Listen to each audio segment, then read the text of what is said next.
I think part of the work that we do with those executives and where some of these eureka moments happen is the notion that doubt doesn't have to be so internal. That's where it starts. It's a deep-seated emotion, how we feel about those kind of high stakes, high uncertainty decisions that we're tasked with as leaders.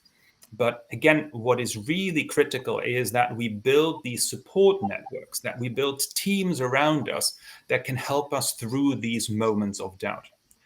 Now, that is very helpful on the one hand, but also quite tricky at the moment, especially in a world where we are socially remote, where we go into hybrid working. We can simply no longer take for granted that the person who can unlock us in these moments of doubts just happens to be on the other side of the corridor, or we bump into them at the coffee machine. But we need to be much, much more deliberate in curating those conversations that help us move forward.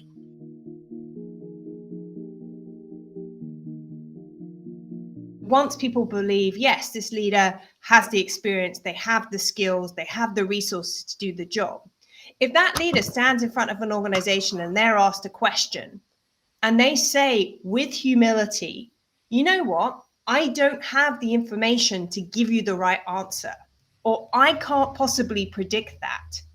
When they do go back to that team, when they do go back to that organization and they do give an answer, people trust them more.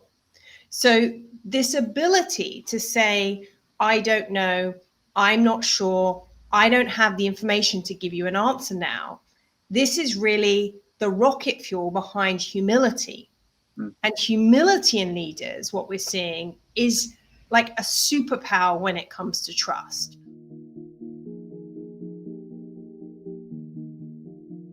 I like to use the metaphor of backstage and front stage, like in a theater.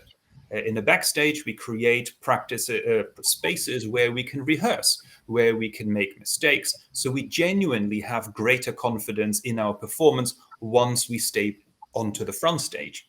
But now our backstage space is lit and camera rigged and microphoned. And it may actually seduce people to actually be more confident than they actually are.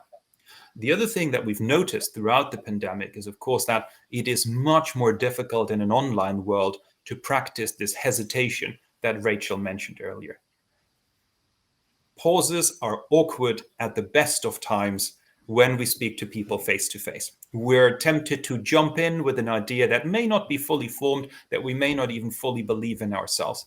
This urge is so much stronger in an environment. So really holding this stillness, finding this moment of hesitation to let this creative friction build and to really leverage that trust is incredibly difficult in an online environment. I think the challenge I see with students teaching in a purely online environment is broadcast mode, right? So how you shift them out of broadcast mode because of the nature of the camera and seeing yourself. And that's where the chat function actually, I think, can be a really powerful space for doubt. People show up, they talk openly and more honestly in chat sometimes than with their video presence because they're not in that broadcast mode. So I think we have the tools to work virtually, but the behaviors that get beyond one type of interaction, we have such a long way to go.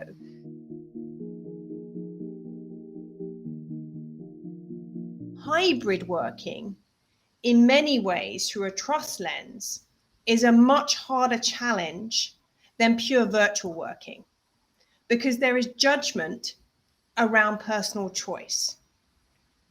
There is the tension that people are literally living and working on two different planes.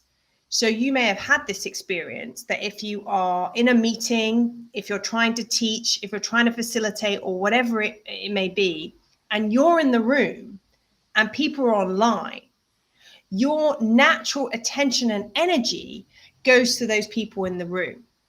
So how do you create environments where people don't feel judged? They don't feel like you don't trust them because they have made the decision not to come into the office that day.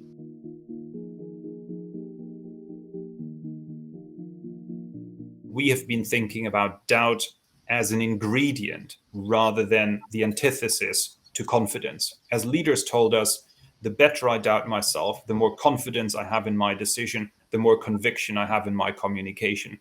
But it turns out doubt is possibly not just the root ingredient of confidence, but actually also a critical ingredient of trust. And if you can put confidence and trust together, you have a fairly powerful formula for your leadership.